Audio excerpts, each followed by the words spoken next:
Assalamualaikum warahmatullahi wabarakatuh. Alhamdulillah wassalatu wassalamu ala Rasulillah wa ala alihi wa sahbihi wa man tabi'ahu wa mawala. Yang kita hormati Ustadz Muhsin Zahari, Ustadz Jamal, Ustadz Hendri, Ustadz tak dapat saya sebut satu persatu karena kalau saya sebut sampai nanti habis waktu karena saya menyebut nama. Yang besar tak dihimbau gelar, yang kecil tak disebut nama. Pak Wali, alim ulama, cerdik pandai, tokoh masyarakat, nenek mama, semuanya yang datang solat subuh ini dimuliakan Allah Subhanahu wa taala. Amin ya rabbal alamin. Man shalla subha fi jama'atin, siapa yang solat subuh berjamaah, faka'annama shallal laila kullah, dapat pahala seperti solat sepanjang malam. Man shalla subha fi jama'atin, siapa yang solat subuh berjamaah, kana fi zimmatillah, maka dia dapat perlindungan Allah Subhanahu wa taala. Man shalla raka'atal fajri, 2 rakaat qabliyah subuh tadi, khairum minad dunya wa ma fiha, lebih baik daripada dunia dan seisinya. Siapa yang paling kaya sekarang? Bill Gates. Tapi kalau yang tak solat qabliyah subuh tadi, sudahlah miskin di dunia, miskin pula di akhirat. Kalau kita mungkin susah di dunia, tapi kita solat qabliyah subuh tadi, kata Nabi, khairum minad dunya wa ma fiha, lebih baik daripada dunia dan seisinya. Syukur-syukur pula dapat bangun solat tadi tahajud, walaupun capek lelah, bangun jam 4 masih bisa tahajud, 4.30 masih bisa tahajud sampai azan subuh. Makanya jangan pernah untuk menunggu tahajud nantilah jam 2. Seumur hidup tak bangun jam 2, seumur hidup tak pernah tahajud. Jadi manfaatkan waktu ini sependek apapun, 4.30 tetap bangun, usolli sunnata tahajud rakaataini lillahi ta'ala, sampai azan subuh berkumandang, berhenti, barulah habis masa. Karena tahajud masanya dari sejak habis solat isya sampai azan subuh masuk. Hidup ini kalau tidak disempat-sempatkan, sampai mati kita tidak akan sempat beramal. Kami datang dari Pekanbaru. Dari Pekanbaru singgah sebentar di Lipat Kain. Dari Lipat Kain terus masuk ke Kuntu. Dari Kuntu berhenti parkir di Gema. Dari Gema teruslah akhirnya sampai ke tempat kami sekarang ini menginap selama 1 malam di Aur Kuning. Tapi ini bukan tujuan kami. Ini hanyalah tempat singgah kami sementara. Ustadz Somad, kita nanti singgah di Aur Kuning sampai nanti kita sebelum maghrib. Habis itu kita sholat maghrib. Setelah itu kita makan. Habis itu sholat isya. Habis sholat isya kita akan tablik akbar. Setelah takbir akbar penyerahan sampan secara simbolis. Setelah itu kita akan tidur istirahat. Habis itu kita akan sholat subuh. Habis sholat subuh akan sarapan. Habis itu pemeriksaan kesehatan. Setelah pemeriksaan kesehatan kita akan pulang. Ini bukan kampung halaman kita Ustadz Somad. Kita akan balik lagi ke tempat asal kita, yaitu di Pekanbaru. Begitulah hidup ini. Dunia ini bukan tempat kita. Dunia ini tempat singgah saja. Tempat kita. Kalau ada orang meninggal, kita sebutkan tempat asal dia. Inna lillahi wa inna ilaihi raji'un. Maka siapa yang menyangka dunia ini tempat tinggal dia, dia salah, dia silap, dia keliru. Karena dunia tempat persinggahan. Kebetulan panas terik, matahari bukan main panas. Maka singgah kita di bawah pokok kayu. Sementara matahari panas menunggu condong.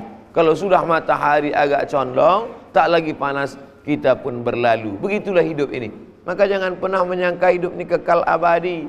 Rumah yang dibangun besar akan tinggal diambil anak cucu menantu. Emas perak akan tinggal dibagi-bagikan mereka sebagai harta warisan. Yang kekal abadi mana? Nih, tanah wakaf untuk masjid. Inilah yang dipakai sampai hari kiamat.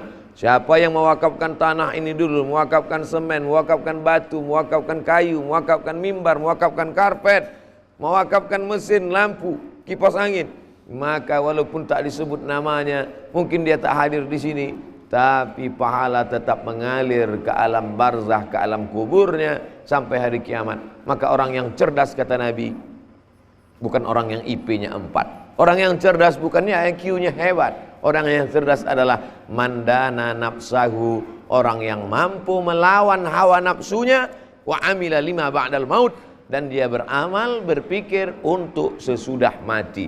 Orang yang dulu mewakafkan tanah ini adalah orang yang cerdas, karena dia berpikir bukan untuk hidup, tapi berpikir apa yang bisa dia dapatkan sesudah mati, tapi pahalanya tetap mengalir. Ibu rajin baca Yasin, tapi setelah meninggal dunia bacaan tak mengalir. Bapak rajin solat duha, setelah meninggal dunia solat duha berhenti, baca Yasin berhenti. Tapi ada orang yang cerdas, diwakafkannya Al-Quran, maka mengalirlah pahalanya sampai hari kiamat. Nah, ini Quran banyak betul di atas, tersusun rapi. Dari susunannya nampaknya tak pernah dibaca. Su'uzon Ustaz Abdul Somad.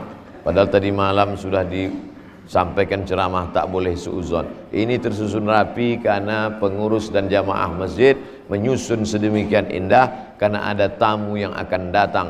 Sedangkan tamu datang dari Pekanbaru saja persiapannya pakai baleho, pakai umbul-umbul, pakai lampu hias, cantik.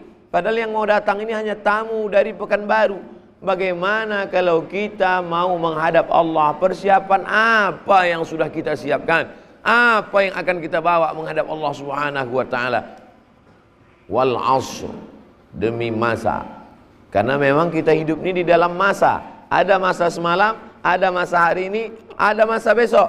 Dan kalau sudah masa semalam berlalu tak akan balik, menetes air mata darah meminta balik lagi. Ala laitas syababa ya'udu yauman. Alangkah indahnya kalau masa muda balik lagi agak semalam saja. Tapi apa mau dikata, lan tarji'al ayyamul lati madat, waktu yang sudah berlalu tak akan kembali. Jangankan semalam, jangankan sejam, sedetik pun tak dapat diulang balik. Kita hanya bisa berpikir apa yang kita isi di masa akan datang tentang hidup kita ini. Kalau sering tinggal di hotel yang mewah, kalau selalu tinggal di ruangan VVIP, very important person, kalau selalu tinggal di hotel Presiden Suite, maka kita lupa di mana kita berpijak. Lalai, angkuh, sombong. Itulah perlunya sekali-sekali kita pergi ke danau melihat ikan-ikan, pergi ke bukit melihat makhluk Allah, pergi nun jauh di sana, mengingatkan diri kita hanyalah sebagai orang perantau di dunia ini. Kata Nabi SAW, kun fid dunya ka'annaka gharib. Jadilah engkau di dunia ini macam orang merantau. Orang merantau tahu di mana kampung halamannya. Merantau ke Malaysia menjadi TKI, mencari kerja. Tujuannya untuk apa? Mencari duit, mencari modal. Setelah duitnya dapat, modalnya dapat, balik ke kampung halaman, buka kebun, buka kolam ikan. Karena itulah modal utama. Yang modal utama nilai yang akan dibawa menghadap Allah Subhanahu wa taala. Berapa lama merantau di Saudi Arabia? Visa kerja 2 tahun. Habis 2 tahun mesti pulang. Kalau tak pulang selama 2 tahun akan ditangkap oleh polisi, mungkin akan diusir, mungkin akan dipulangkan. Maka kita pun juga begitu. Berapa lama di perantauan ini? Abdul Somad insyaallah merantau ini ikut umur umat Nabi Muhammad, umur Nabi Muhammad, umur Abu Bakar sama 63 tahun. Saya sudah hitung-hitung insyaallah mati tahun 2040. Lahir 1977. 2040 umur 63 tahun. Ini sekarang sudah 2019. 20 tahun lagi kalau menurut umur Nabi. Tapi orang dulu memang sehat-sehat. Orang zaman sekarang baru 40-50 udah diabetes mellitus, jantung koroner, sakit tulang, kanker, macam-macam namanya. Tapi kita tak pernah takut pada mati. Allahumma ja'alil hayata ziyadatan lana fi kulli khair. Kalau kau takdirkan umur kami panjang ya Allah, jadikanlah panjang umur itu sebagai amal soleh. Amin. Wa ja'alil mauta rahatan lana min kulli syarr. Kalau kau takdirkan kami mati, maka jadikanlah kematian itu sebagai istirahat dari dosa. Orang beriman itu tak pernah sedih. Kalau umurnya panjang, amalnya banyak. Kalau umurnya pendek, dosanya sedikit. Adapun orang kafir, kalau umurnya panjang, dosanya banyak. Kalau umurnya pendek, amalnya tak ada. Orang beriman, man tala umruhu, panjang umurnya, wa hasuna amaluhu, baik amalnya. Orang kafir, pendek umurnya, sikit amalnya, kalaupun ada tak diterima Allah. Karena syarat amal diterima Allah, la ilaha illallah Muhammadur Rasulullah. Rakaat pertama tadi, sebelum maju saya minta ke Ustadz Musin, silakan fadhol Ustadz Musin supaya jadi imam. Beliau Ustadz kami di Pekanbaru, beliau pula menyuruh saya sekali lagi. Daripada kami tolak-tolakan, majulah saya ke depan. Ayat yang pertama saya pilih, am hasibtum an tadkhulul jannah, apakah kamu sangka wahai manusia kamu akan masuk surga? Walamma ya'lamillahu alladhina jahadu minkum, Allah ingin menguji. Allah buat kita hidup di dunia ini, ujian menuju masuk dalam surga. Ujiannya cuma dua saja. Pertama, walamma ya'lamillahu alladhina jahadu minkum, siapa yang sudah berjihad. Hidup ini adalah jihad. Kalau bahasa kampungnya, life is struggle. Hidup adalah jihad. Makanya jihad Ustadz kita, Ustadz Jarlis, jihad Ustadz Samsuatir, jihad Ustadz-Ustadz yang masuk kita, jihad Pak Kua mendatangkan qori mengajar anak-anak kita, jihad mereka datang naik sampan kemari. Ini jihad yang luar biasa. Tapi jihad di atas jihad adalah yang lama saya pikirkan semalam. Setiap melalui desa ada masjid, setiap melalui kampung ada nampak masjid, ada masjid, ada masjid. Siapa dulu yang paling kuat jihadnya kalau bukan ulama-ulama yang membawa Islam ke negeri kita? Mereka bukan naik Robin Johnson, mereka dengan sampan dayung, tapi sampai membawa Islam kemari. Mereka itulah yang mendapatkan pahala jihad fi sabilillah. La taqulu lima yuqtalu fi sabilillahi amwat. Jangan kau katakan mereka mati. Mereka tak pernah mati. Bal ahya, mereka hidup. Inda rabbihim yurzaqun. Mereka hidup di sisi Allah dan mendapatkan rezeki setiap hari. Bal ahya, dua kali dikatakan Allah, mereka tidak mati. Bal ahya, mereka tetap hidup. Walakin la tash'urun, tapi kamu tak dapat merasakan kehidupan mereka. Maka orang yang tak pernah mati adalah orang yang berjihad. Tapi biasanya kalau sudah disebut jihad, perang. Apalagi sekarang kata jihad ini mau dibuang. Jihad teroris. Bahkan fikih jihad mau dibuang dari kampus, dari pelajaran agama. Jangan lagi belajar jihad. Akhirnya umat Islam hanya belajar fikih, mandi, bersuci, tayamum, darah haid, darah istihadah, darah nifas, darah bisul, darah jerawat. Darah penting, tapi darah yang paling penting adalah darah jihad. Kalaulah tidak berjihad nenek moyang kita dulu, takkan bersyahadat kita. Kalau mereka hanya duduk tenang-tenang ongkang kaki, takkan mungkin kita sekarang Islam. Kalaulah mereka dulu tidak berjihad dari kota Madinah, tidak berjihad dari Yaman, Hadramaut, tidak berjihad para habaib sampai ke negeri kita, mungkin sampai hari ini kita tidak mungkin bersyahadat. Masih menyembah pokok kayu, menyembah batu, menyembah hantu, menyembah jin, menyembah setan. Tapi hari ini kita tak menyembah apapun. La ilaha illallah. Ini karena jihad. Jadi oleh sebab itu anak-anak muda yang berjihad menuntut ilmu, terus bangkitkan semangat. Man kharaja fi talabil ilmi, siapa yang keluar rumah dengan niat menuntut ilmu, fahuwa fi sabilillah, maka dia sama seperti orang berjihad fi sabilillah hatta yarji'a, sampailah dia pulang ke rumah. Bapak-bapak dokter, jihadnya mencari rezeki yang halal, setelah itu dia infakkan, dia sedekahkan.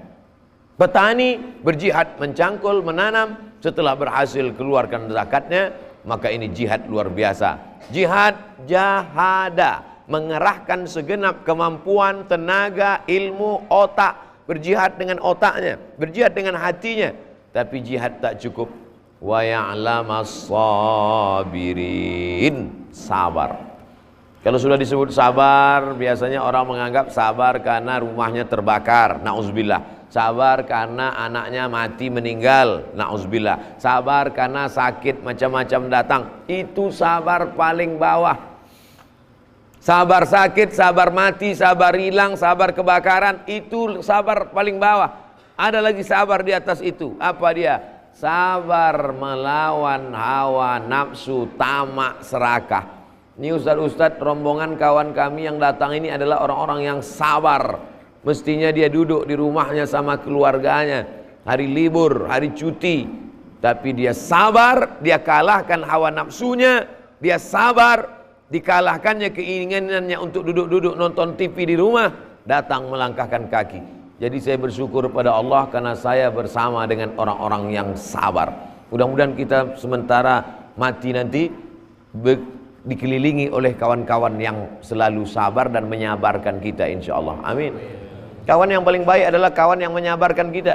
Tengoklah Abu Bakar Siddiq ketika ketakutan di dalam Jabal Thur mau hijrah. Apa kata Nabi menyabarkannya? La tahzan. Jangan takut, jangan cemas, jangan khawatir, jangan ngeri. Innallaha ma'ana. Allah bersama kita. Enak kalau punya kawan yang sabar. Kita pun ikut sabar karena dia menyabarkan. Wa tawasau bil haq wa tawasau bis sabr. Dia selalu menyabarkan kita dalam kebenaran dan dia selalu menyabarkan kita dalam kesabaran. Sabar, sabar. Tapi sabar adalah sabar melawan hawa nafsu. Sabar tidak membangun rumah terlalu besar supaya bisa menyekolahkan anak yatim. Sabar tidak membeli emas terlalu banyak supaya bisa berinfak, bersedekah. Itu yang disebut sabar. Tapi hari ini kalau yang disebut sabar itu, marilah kita sabar. Rumah kita diambil orang, sabar. Kebun kita dirampas orang, sabar. Laki dilarikan pelakor, sabar. Itu bukan sabar, bodoh. Sabar adalah melawan keinginan, melawan kemauan demi untuk melaksanakan perintah Allah Subhanahu wa taala. Itulah sabar. Ini yang datang subuh ini adalah orang-orang yang sabar melawan tidurnya, sabar melawan kantuknya, lalu kemudian dibukanya matanya sampai dia ke masjid. Ini sabar. Makanya dari ujung ke ujung saya tengok semuanya sabar. Kenapa dia sabar? Karena dia berharap ridha Allah. Yang dicari tak lain tak bukan ilahi anta maksudi wa ridhaka matlubi. Yang ku maksud hanya engkau saja ya Allah, dan yang ku cari adalah ridha engkau ya Allah. Maka kita pun solat subuh berjamaah. Saya solat subuh pakai kunut. Kalau saya tak menyalahkan kawan saudara yang tak pakai kunut, karena sekarang masih ada juga lagi orang berkelahi masalah kunut. Solat subuh mesti pakai kunut. Yang satu lagi pula mengatakan solat subuh tidak pakai kunut. Akhirnya berkelahi gara-gara kunut. Dulu begitu sampai berkelahi. Sekarang alhamdulillah sudah tak kelahi lagi karena sama-sama tak sembahyang subuh. Saudaraku yang dimuliakan Allah Subhanahu wa taala, selesai solat subuh, tidak hanya selesai solat subuh, kita pula berzikir. Karena tiap hari badan ini mesti ada sedekahnya. Likulli sulama minkum sadaqah. Setiap tulang-tulang di badan ini mesti ada sedekahnya. Likulli tasbihatin sadaqah. Tasbih itu sedekah. Likulli tahmidatin sadaqah. Tahmid itu sedekah. Likulli takbiratin sadaqah. Takbir itu sedekah. Subhanallah sedekah. Alhamdulillah sedekah. Allahu akbar sedekah. Tapi yang paling afdal di antara semua zikir, afdalul zikri fa'lam annahu la ilaha illallah. 40 tadi saya pilih. 40 tadi kita berzikir la ilaha illallah. Kenapa? Karena 40 angka kesempurnaan. Manusia sempurna umurnya 40, maka Nabi diangkat menjadi Rasul selama 40 tahun. Musa beserta Bani Israel tersesat 40 tahun mengelilingi lembah kesesatan. Tak dapat jalan, supaya pendewasaan akhirnya dapat jalan. Tapi Nabi Musa tak sampai ke Palestina. Bersedihkah Nabi Musa tak sampai ke Palestina? Tidak, karena perjalanan itu dilanjutkan oleh Yusha bin Nun. Mereka menyebutnya Joshua, kita menyebutnya Yusha bin Nun, seorang Nabi yang melanjutkan dakwah Nabi Musa alaihissalam. Begitu juga dengan saya, dengan kami ustadz-ustadz nih, dengan kita semua. Kita tidak pernah bersedih bahwa tujuan tak sampai, karena yang paling penting bukan sampainya ke tujuan, tapi apa yang sudah kita lakukan. Begitu juga dengan ustaz-ustaz kita yang datang sampai ke ujung desa, ujung kampung. Sedihkah kalau dakwah ini tidak menjadi? Dakwah ini akan terus ada. Itu yang kita baca di rakaat pertama tadi. Wa may yanqalib ala aqibai, siapa yang kembali kepada agamanya yang lama, murtad dia, ditinggalkannya agama ini, falay yadurrallaha syai'a, Allah tidak akan rugi walau sedikit pun. Wa sayajzillahu syakirin, Allah hanya memberikan balasan kepada orang yang bersyukur. Mudah-mudahan kita ini semua termasuk hamba Allah yang bersyukur insyaallah. Bersyukur bukan sekedar alhamdulillah wa syukurillah. Bersyukur bukan sekedar berzikir. Bersyukur dengan amal perbuatan, ikut sholat berjamaah. Bersyukur dengan dakwah, ikut berdakwah. Yang bisa kasih tausiah, ceramah, kasih kultum, pengajian ke ibu-ibu. Yang tak bisa, ajarkan alif bata. Yang tak bisa juga, apa yang bisa dibawa? Bawakan air putih, makanan. Tak juga bisa, paling tidak jangan merintangi dakwah. Kalau tak bisa berdakwah, jangan menghalangi dakwah. Kalau tak bisa berdakwah, jangan mengejek orang berdakwah. Anjing, menyebutnya saja rasanya tak layak dalam masjid. Anjing, kotor, najis. Tapi Allah menyebut anjing dalam satu ayat 4 kali. Tengok surat Al-Kahfi. Satu ayat disebut Allah anjing 4 kali dalam satu ayat. Buka surat Al-Kahfi. Kenapa Allah sebut anjing? Padahal tak ada dalam surat, dalam Al-Quran itu solat subuh 2 rakaat, solat zuhur 4 rakaat tak berbunyi, solat isya 4 rakaat 2 berbunyi, 2 tidak berbunyi. Tak ada dalam Quran. Tapi anjing disebut dalam satu ayat dalam surat Al-Kahfi. Disebut untuk apa? Untuk bercerita walaupun seekor anjing najis, tapi kalau menolong dakwah maka dimuliakan Allah Subhanahu wa ta'ala. Nah, tapi jangan gara-gara ini nanti semua melihara anjing, bukan itu maksudnya. Maksud dari ayat ini adalah walaupun najis, kotor, mesti disama, tapi bila dia menolong dakwah maka Allah muliakan dia. Oleh sebab itu maka kita tolong ustadz-ustadz yang datang nanti mengajar anak-anak kita, memberikan pengajian ke ibu-ibu, bisa ditolong, apa yang bisa kita tolong, kita tolong. Man jahaza ghazian, siapa yang menyiapkan peralatan perang, faqad ghaza, maka dia sudah ikut berperang. Utsman bin Affan tak ikut perang Uhud. Utsman bin Affan tak ikut perang Badar. Kenapa tak ikut perang Badar? Karena istrinya sakit. Tapi dia tercatat sebagai sahabat Nabi yang ikut perang Badar. Kenapa? Karena kata Nabi, man jahaza ghazian, siapa yang menyiapkan alat-alat perang, maka dia sudah sama seperti orang yang ikut berperang. Maka kita ini disuruh Allah Ta'ala beramal. Wal asr, demi masa, innal insana lafi khusr, semua manusia ini rugi. Abdul Somad rugi, Bapak Ibu rugi, Pak Wali rugi, yang kaya rugi, yang miskin rugi 2 kali, yang ganteng rugi, yang tak ganteng rugi 2 kali. Sudahlah di dunia rugi, di akhirat pula rugi.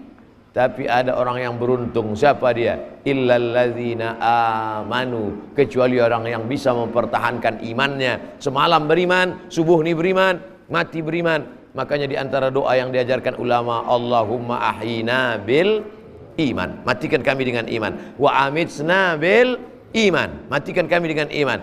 Wa akhrijna minad dunya ma'al iman, keluarkan kami dari dunia membawa iman. Wa adkhilnal jannata ma'al iman, masukkan kami ke dalam surga membawa iman bersama Nabi Muhammad sallallahu alaihi wasallam. Setelah mengucapkan la ilaha illallah, la ilaha illallah, la ilaha illallah, ditutup oleh imam, la ilaha illallah Muhammadur Rasulullah sallallahu alaihi wasallam, kalimatu haqqin 'alaiha nahya, dengan itu kita hidup, wa 'alaiha namutu, dengan itu kita mati, wa biha nub'atsu, dengan itu juga nanti kita akan dibangkitkan di padang mahsyar, minal aminin, termasuk orang yang aman dari api neraka jahanam. Maka terus berzikir, apapun yang terjadi banyak-banyak berzikir, karena yang dapat menenangkan hati tak lain tak bukan hanya zikir saja. Ala bizikrillah, dengan banyak berzikir tatmainnul qulub, hanya dengan banyak berzikirlah hati menjadi tenang. Dan pada puncaknya apapun yang terjadi, kita semua akan mati, dan saat mati itu dibisikkan ke dalam telinga kita yang disebut dengan talqin. Talqin dibagi 2. Pertama, talqin waktu masih hidup. Kedua, talqin sesudah dikubur. Talqin waktu masih hidup, ketika sedang sakit keras, dibisikkan ke telinga sebelah kanan, la ilaha illallah. Talqin sesudah meninggal dunia, setelah dikubur. Jenazah bukan macam bangkai kucing yang sekedar dikubur ditinggalkan. Kata Nabi, salulahut tasbit, orang yang sudah dimakamkan itu jangan kalian tinggalkan, doakan dia. Bagi yang tidak bersetuju dengan talqin, karena dikatakannya hadis itu dhaif, hadis riwayat Abu Umamah Al-Bahili, tapi kata Imam Al-Hafiz Ibnu Hajar Al-Asqalani, isnaduhu hasan, sanadnya hasan, baik, jayid, karena banyaknya jalur. Jangan pernah percaya kalau dikatakan orang hadis ini dhaif, karena dia baru menengok satu jalur. Ternyata hadis ini jalur periwayatannya banyak. Kalau periwayatannya banyak, irtaqat darajatuhu ila haditsil hasan. Hadis tentang talqin mayat jenazah sudah meninggal, hadis riwayat Abu Umamah Al-Bahili, kata Imam Ibnu Hajar Al-Asqalani dalam kitab Talkhis Al-Habir, sanadnya hasan, layak diamalkan. Lalu kemudian setelah, kalau mau baca talqin silakan talqin, tapi kalau tak mau baca talqin jangan tinggalkan, tetap doakan. Tentang masalah doa tak ada ikhtilaf, tentang masalah talqin ada ikhtilaf, tapi tentang masalah mendoakan orang meninggal setelah dikubur, salulahu tasbit, doakan saudaramu itu supaya dia bisa menjawab pertanyaan mungkar nakir, fa innahul an yus'al, karena dia sekarang disoal, ditanya. Adapun kalau dibacakan ayat Quran bagus, itu adalah pesan Abdullah bin Umar bin Khattab, anak kandung Umar bin Khattab. Disebutkan oleh Imam Ibnu Qayyim Al-Jauziyah, murid Imam Ibnu Taimiyah, nama kitabnya Ar-Ruh. Kata dia di situ, pesan Abdullah bin Umar bin Khattab, kalau aku mati meninggal dunia, setelah jenazahku dikuburkan masuk dalam liang lahat, ditimbun, bacakanlah pada bagian kepala pangkal Al-Baqarah, Alif Lam Mim, dzalikal kitabu la raiba fihi hudal lil muttaqin alladzina yu'minuna bil ghaibi wa yuqimuna as-salata wa mimma razaqnahum yunfiqun walladzina yu'minuna bima unzila ilaika wa ma unzila min qablika bil akhirati hum yuqinun ulaika ala hudan min rabbihim wa ulaika humul muflihun. 5 ayat saja. Pada bagian kakinya bacakan ujung Al-Baqarah, lillahi ma fis samawati wa ma fil ard wa in tubdu ma fi anfusikum aw tukhfuhu yuhasibukum billah fayaghfiru liman yasha wa yaghfiru liman yasha wallahu ala kulli syai'in qadir amanar rasulu bima unzila la yukallifullahu nafsan illa wus'aha, sampai habis. 5 ayat bagian kepala, 3 ayat bagian kaki. Itu amalan sahabat Nabi, disebutkan dalam kitab Ibnu Qayyim Al-Jauziyah, judulnya Ar-Ruh, murid Imam Ibnu Taimiyah. Oleh sebab itu membacakan Al-Quran di atas kubur tidak ada ikhtilaf sama sekali, baik. Apa maknanya? Walaupun sudah mati, amal orang hidup tak putus kepada orang mati. Tak perlu lagi didoakan, tak perlu lagi dibacakan, biarkan saja. Kata Nabi, idza mata ibnu Adam inqata amaluhu. Kalau manusia ini sudah mati, amalnya putus, tak ada lagi kait mengait. Ini hadisnya sahih, sahih Muslim, tapi ada kekeliruan. Dalam Sahih Muslim bunyinya bukan idza mata ibnu Adam, tapi idza matal insan. Ibnu Adam dengan insan sama, tapi Nabi tak ada menyebut ibnu Adam. Nabi menyebut idza matal insan. Idza matal insan, kalau si insan, si manusia mati, inqata'a amaluhu, amal dia putus. Si insan yang meninggal itu yang amalnya putus. Si manusia yang mati itu yang amal dia putus. Amal dia putus, dia tak bisa sholat lagi, dia tak bisa puasa lagi, dia tidak baca Quran lagi. Tapi amal kita kepada dia putus apa tak putus? Tidak. Kalau amal kita kepada orang mati putus, maka tak ada sholat jenazah. Karena sholat jenazah itu adalah amal kita untuk orang mati. Allahumma ighfir lahu warhamhu wa'afihi wa'fu anhu. Kalau seandainya bacakan Fatihah tak boleh untuk orang mati, jangan bacakan Fatihah untuk orang mati. Jangan bacakan Fatihah untuk orang mati. Seandainya bacaan Fatihah tak sampai untuk orang mati, maka tak ada bacaan Al-Fatihah dalam solat jenazah. Solat jenazah apa pula rakaat? Solat jenazah takbir yang pertama Al-Fatihah. Nanti kalau kata orang Fatihah tak sampai pada orang mati, Allahu Akbar, maaf tak kami baca Fatihah karena tak sampai. Karena itu untuk orang mati sudah meninggal dunia. Rakaat Fatihah takbir yang kedua, Allahu Akbar. Allahumma shalli ala sayyidina Muhammad wa ala ali Muhammad. Allahu Akbar. Allahumma ighfir lahu warhamhu wa'afihi wa'fu anhu waj'alil jannata mathwahu. Allahumma ja'al qabrahu rawdatan min riyadil jinan, la taj'al qabrahu hufratan min hufarin niran. Assalamualaikum warahmatullahi. Saking groginya dia 3 kali takbir salam. Kalau ada imam yang salam 3 kali takbir, maka makmum wajib mengingatkan dia dari belakang, Pak Imam tadi takbirnya 3. Oh 3 tadi ya? Iya. Maka imam menambah sekali lagi, Allahu Akbar. Allahumma la tahrimna ajrahu wa la taftinna ba'dahu waghfir lana wa lahu wa li ikhwanina alladzina sabaquna bil iman wa la taj'al fi qulubina ghillan lil ladzina amanu rabbana innaka ra'ufur rahim. Assalamualaikum warahmatullahi. Kalau takbirnya 3 maka salatnya batal. Bagaimana kalau ternyata terus berlanjut-lanjut? Suatu ketika Nabi Muhammad SAW sampai ke masjid. Sampai di masjid Nabi bertanya, mana tukang sapu? Ada seorang perempuan tukang sapu masjid. Nabi tidak melihat dia beberapa hari. Nabi tanya, mana perempuan tukang sapu kemarin? Kata sahabat Nabi, dia sudah meninggal ya Rasulullah. Kenapa kalian tidak kasih tahu saya? Disangka mereka karena tukang sapu Nabi tidak memandangnya. Nabi menyepelekannya. Amal dia kecil, hanya menyapu masjid. Tapi rupanya dia besar di sisi Allah. Amalnya itu dimuliakan Rasulullah. Nabi minta tunjukkan mana kuburnya. Ditunjukkanlah kubur tukang sapu tadi. Maka Nabi sholat jenazah di atas makamnya. Ini dalil boleh sholat jenazah, jenazah yang baru. Mana tahu kita ketinggalan, meninggal keluarga di Pekanbaru, berangkat dari Aur Kuning sampai Pekanbaru sudah ketinggalan, maka sholat jenazah di atas kuburnya. Allahu Akbar, Al-Fatihah. Allahu Akbar, salawat. Allahu Akbar. Allahumma fir lahu warhamhu wa'afihi wa'fu anhu wa akrim nuzulahu wa wasi' madkhalahu waghsilhu bil ma'i wal thalji wal barad wa naqqihi minal khataaya kama yunqqa thawbul abyadu minad danas wa ablil hudaran khairan min darihi wa alan khairan min ahli wa qih min fitnatil qabri wa adzabin nar. Allahu Akbar. Bagi yang hafal, kalau tak hafal gerak-gerakkan yang mulut. Paling pendek bacaan Allahumma fir lahu warhamhu. Kalau tak hafal yang lain. Tak juga hafal, diam saja ikut bacaan imam. Paling tidak sudah membaca Al-Fatihah dan solawat. Anak-anak kita yang kita ajar solat jenazah. Karena yang paling bagus menyelenggarakan jenazah kita adalah anak kita. Ibu-ibu, ibu memandikan anak itu dulu berapa kali. Mandi pagi, mandi siang, mandi sore, mandi malam. Mulutnya kotor, mandi lagi. Makanannya tumpah dibakar, mandi lagi. Ibu mandikan dia 1 hari 5 kali. Setahun 5 kali 300, hampir 1.500 kali ibu mandikan dia. Tapi ibu cuma minta mandi sama dia sekali saja, mandi jenazah. Mandi jenazah ibu pun dia tak tahu bagaimana cara memandikannya. Oleh sebab itu anak-anak muda ini dibuatkan penyelenggaraan jenazah. Umur panjang, badan sehat, mudah-mudahan nanti kami bisa datang lagi kita buat penyelenggaraan jenazah insyaallah. Amin. Tapi kalau penyelenggaraan jenazah nanti dibuat, yang ikut anak muda, jangan orang tua. Orang tua tak usah ikut, karena kita yang mau dimandikan mereka nanti. Anak-anak muda ini kita latih bagaimana cara memandikan.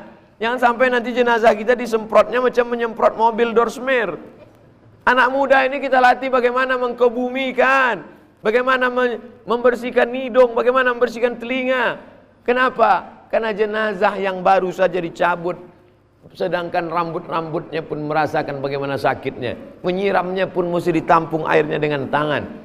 Bagaimana mengkebumikannya, bagaimana mendoakannya. Makanya Nabi Muhammad SAW meninggal dunia, yang mengurus jenazahnya siapa? Sayyidina Ali. Karena dia tak punya anak laki-laki.